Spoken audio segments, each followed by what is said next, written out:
Sudden infant death syndrome, SIDS, is the sudden death of a child under the age of 1 that cannot otherwise be explained.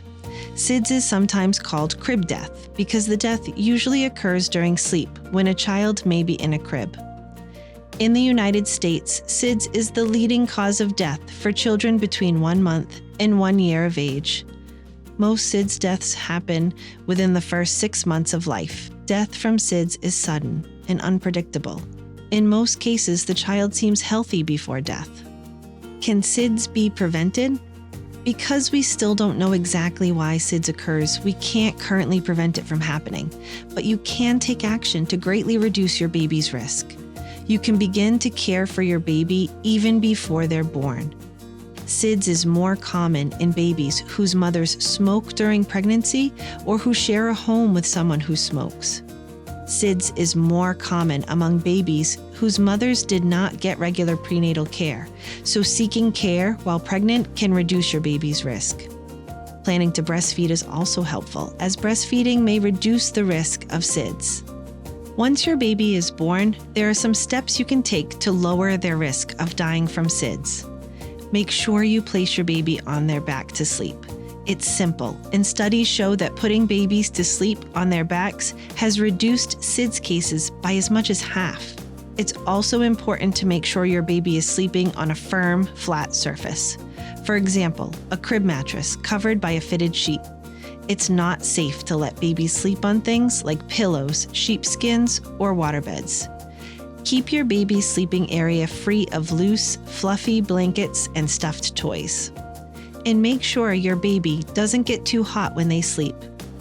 An overheated baby may fall into such a deep sleep that it may be harder for them to wake.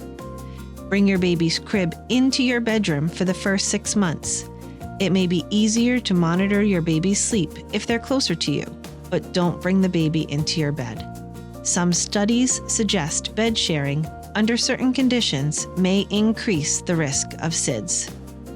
Make sure that anyone who cares for your baby, including grandparents, babysitters, and daycare providers, also follow these rules.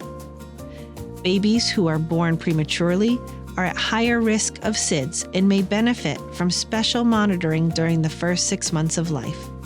Talk to your child's doctor about this if it applies. What causes SIDS? Many doctors and researchers think SIDS happens when a baby is born with a problem that causes them to have trouble waking up from sleep. The baby may not be able to sense when they don't have enough oxygen or when there is too much carbon dioxide in their blood.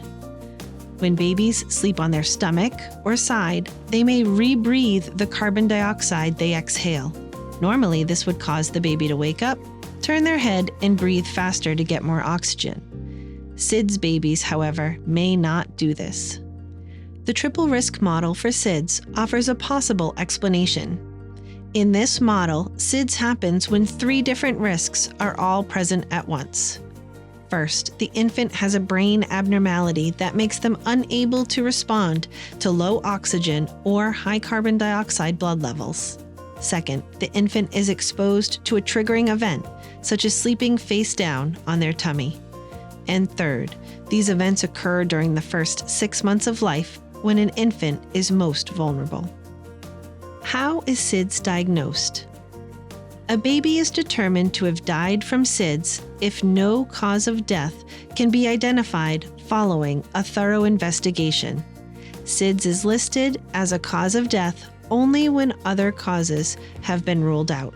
From first conversations to treatment, Boston Children's Hospital is committed to keeping children and adolescents healthy. For more information on SIDS, please speak with your primary care provider or visit bostonchildrens.org.